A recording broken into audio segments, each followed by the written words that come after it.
नमस्कार दोस्तों, मैं हूं आचार्य संजय शर्मा। आज हम बात कर रहे हैं गोवत्स एकादशी के ऊपर।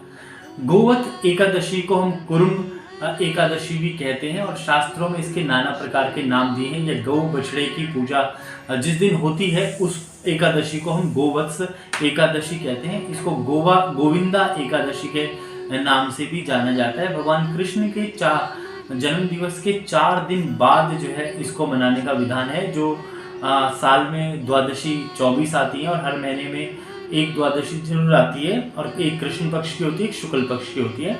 तो ये जो कृष्ण जन्म के बाद जो द्वादशी आती है इसको गोवत्स एकादशी या द्वादशी कहते हैं हम। और द्वादशी का बड़ा भारी महत्व है हमारे शास्त्रों के अंदर। और कहते हैं कि गाय का जो सींग है उस पे पृथ्वी का वास है और पूरी पृथ्वी जो है गऊ के सींगों के ऊपर ही टिकी हुई है। और गाय की जो पूंछ होती है वो एक तरीके से सर्प है। कहते हैं कि पूरी पृथ्वी का जो भार है वो गाय ने ही झेल रखा है। और हमारे शास्त्र में गाय का बड़ा ही भारी पुण्य और महत्वकारी बताया गया है। भविष्य पुराण में गोवत्स एकादशी के दिन गऊ और बछड़े की पूजा करने का विधान बताया गया है। इस दिन हम लोग मिलकर के गोवत्स एकादशी को मनाते हैं और गोलोक में जाकर के और गौशाला में जाकर के गौ की पूजा करें। उसके खुर की और पैरों की पूजा करने से बड़ा भारी महत्व और फल प्राप्त होता है, जिससे कि हमारे इस जन्म और पिछले जन्मों के सभी पापों से हमें मुक्ति मिल जाती है।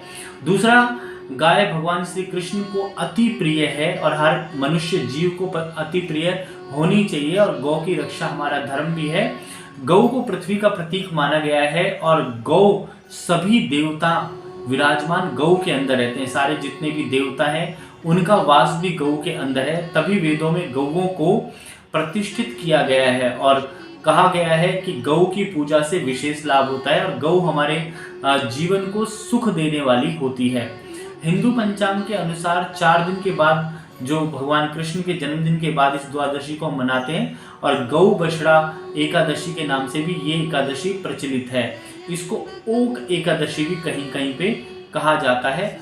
हर विपत्ति का नाश करने वाली एकादशी है। इस दिन अगर आप चाहें तो व्रत भी रख सकते हैं और ये व्रत रखने से आपके जीवन में सुख शांति की प्राप्ति होती है और आपकी गौ माता सदा आपकी रक्षा करती है और आपके जितने भी देवता गंधर्व किन्नर जितने भी हैं वो आपको प्रसन्न होकर आपको आशीर्वाद देते हैं और देवताओं का आशीर्वाद बहुत ही अधिक मिलता है, आपको प्राप्त होता जाता है। भविष्य पुराण में गाय बछड़े की पूजा से व्यक्ति सुखों को भोगता है। ऐसा भी लिखा है जितने वर्ष तक व्यक्ति गौ की पूजा करता है उसके जितने रोम होते हैं उतने वर्ष तक गोलोक में रह करके और भगवान विष्णु के जो है समीप पाया जाता है और भगवान विष्णु के चरणों में रहता है। ये शास्त्रों का विधान है। तो इसलिए आप गौ की पूजा जरूर करें जिससे कि जीवन में काफ़ी ज़्यादा आपको लाभ हो। इसको किस प्रकार से इस व्रत को आपको साधना चाहिए, किस प्रकार से पूजा करनी चाहिए गौ बछड़े की, कैसा दिनचर्या रखना चाहिए। सुबह कहते हैं कि सबसे पहले आपको स्नान करना चाहिए और स्त्रियों को ये व्रत जो है अपने बच्चे की रक्षा के लिए जो है स्त्रियां इस व्रत को रखती हैं। जैसे गौ माता की हम पूजा करते हैं ऐसे स्त्रियां अपने बच्चों की रक्षा के लिए कवच के लिए इस पूजा को जो है किया जाता है। सबसे पहले स्त्रियां जो है स्नान करें, ध्यान करें और संकल्प लें व्रत का अपने मन में और कहें कि आज के दिन जो है हम पूजा करेंगे। और गौ को अगर हो सके तो पीले रंग का वस्त्र जो है गौ को और बछड़े को जो उड़ाया जाता है, फूलों की माला पहनाई जाती है, तिलक करा जाता है और गौ को हरा चारा और अंकुरित मूंग दिए जाते हैं। और इसके अलावा मोठ भी दे सकते हो, मीठी रोटी और गुड़ भी दिया जा सकता है, परंतु सब जो है श्रद्धा के अनुसार जो है गौ को अर्पित करना चाहिए। और कहते हैं कि जो गाय को दिया गया अन्न है वो बड़ा ही शुभकारी होता है। गौ को स्पर्श करने से और गौ की परिक्रमा करने से आपको बहुत ही ज़्यादा लाभ मिलता है। कहते हैं कि जब आप गौ की परिक्रमा करते हो तो सोच लो कि एक परिक्रमा आप पूरी पृथ्वी की आपने परिक्रमा कर ली। गौ इतनी पावरफुल हमारे शास्त्रों में मानी गई है।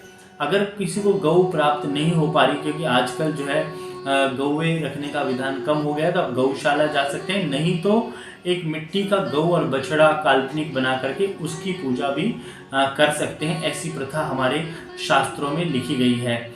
और कब उस दिन जो है कटा कटा भोजन जो है, चाकू से कटी हुई चीज़ों को खाना जो है शुभ नहीं होता। आपको उस दिन साबुत भोजन ही करना चाहिए जो इस व्रत को रख रहा है। फल भी खाना है तो साबुत ही खाना है, और कोई भी चीज़ काट के या तोड़ के ना खाएं। सब्जी भी आप काट के ना बनाएं, आलू भी अगर बनाएं तो उबाल करके और हाथ से ही मोड़ लें। चक्कू का इस्तेमाल जो है इस दिन नहीं करना चाहिए।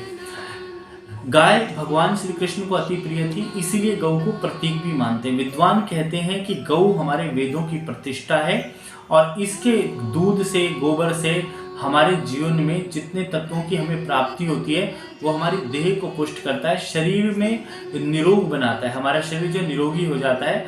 और गौ माता का एक एक चीज, चाहे गोबर है, चाहे गौमूत्र है, चाहे गंगा जल में अगर गौमूत्र को मिला दिया जाए तो भयंकर से भयंकर जो है बीमारियां भी नष्ट हो जाती हैं। गीता में भी कहा गया है, भविष्य पुराण में भी कहा गया है कि गौ माता पृष्ठ देश में ब्रह्म में वास करती है। गले में भगवान विष्णु और मुख में रुद्र और मध्य के समस्त देवताओं को रोम कुशों का रहता है। और खुरों में, हमारे जो शास्त्रों में लिखा है, जो गौ माता के खुर है उसमें पृथ्वी का वास है और गौमूत्र में गंगा और नदियों का वास है। इसके अलावा नेत्रों में जो है, एक नेत्र जो है सूर्य है और दूसरा जो है चंद्र है, ये लक्ष्मी का वास है। तो एक कथा इसमें बहुत ही आती है, सुंदर कथा है, आप ध्यान से सुने, क्योंकि इस व्रत को करने का क्या विधान शास्त्रों में बताया गया है। कथा इस प्रकार से है। प्राचीन काल की बात है कि एक राजा ने जनहित के लिए, मतलब पब्लिक के लिए एक जो है तालाब खुदवाया, और तालाब खुदवाने के पश्चात जो है और उसको पूरे तरीके से चिनाई करा दी और अच्छे से उसको बना दिया। और बनाने के पश्चात जो है उसमें जो है पानी नहीं आ रहा था, तो एक ज्योतिषी के पास गया और ज्योतिषी ने कहा कि आप जो है अपने किसी नाती की जो है बलि दे दें, जिससे इस तालाब में पानी भर जाएगा। तो इस प्रकार से यज्ञ विधान करा करके और उन्होंने नाती की बलि दे दी, और नाती की बलि देने के पश्चात जो है उस तालाब में पानी भर गया। परंतु उस वक्त जो है उसकी एक दासी भी थी, उसने भी एक गऊ के बछड़े को जो है गर्दन को काट करके और जो है उसका जो है पकवान बना लिया और उसको पकवान बना करके और राजा के पास ला करके रख दिया। तो राजा जो है विस्मित हो गया कि भाई इसमें तो स्मेल सी आ रही है, क्या है ये। तो कहा कि मैंने गाय को काट करके और इसका जो है पकवान बना दिया है। परंतु शास्त्रों के हिसाब से ये करना गलत था, और वो बछड़ा और गऊ जो था उसकी पूरी की पूरी हंडिया जो थी गऊ मांस की, उसको जो है पृथ्वी में दबा दिया। और जिस प्रकार से जहाँ पर जब गाय रात को शाम को घर आई तो अपने बच्चे को ढूंढने लगी, जब उसने खुर से खोदा तो वहाँ पे गऊ का बछड़ा और एक बच्चा, जो राजा ने बच्चे की बलि दी थी वो बच्चा भी, और गाय का जो बच्चा था वो दोनों वहाँ से निकल कर आए। तो कहते हैं कि माँ ने उसकी रक्षा करी, भगवान ने उसकी रक्षा करी। भगवान सिर्फ परीक्षा ले रहे थे उसकी कि ये राजा किस प्रकार का है, कि जो पब्लिक की सेवा करता है, जनहित के लिए कोई काम करता है, उसको कोई भी कष्ट नहीं आ सकता, शास्त्रों में लिखा हुआ है। और जब जो भी ऐसे इस प्रकार से गौ की पूजा करेगा, व्रत को रखेगा, तो उसके इस जन्म में अगले जन्मों के सभी पापों से उसको मुक्ति मिलेगी। और कहते हैं कि भगवान विष्णु की कृपा उसके ऊपर होगी। और इस दिन जो है भगवान विष्णु का भी ध्यान करना चाहिए और विष्णु की पूजा भी करनी चाहिए, उससे विशेष लाभ रहता है।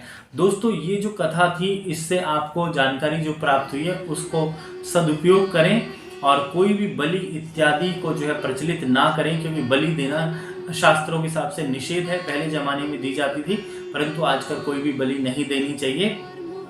कथा है, कहानी है, इसके ऊपर विचार करें। और कहते हैं कि जो भी जल स्रोत है वो पब्लिक के लिए, आप कोई भी पानी बनाना चाहते हैं, बावड़ी खोदना चाहते हैं, कोई भी कार्य करना चाहें तो पूरे मन और श्रद्धा से करें। और गौशाला में इस दिन अन्न का दान करें, गौओं की सेवा करें, अपने समीप जो भी लोग हैं उनको दान पुण्य करते रहें, जिससे कि ये गोवत्स का जो दिन है आपके जीवन में शुभ रहे, मंगलकारी रहे।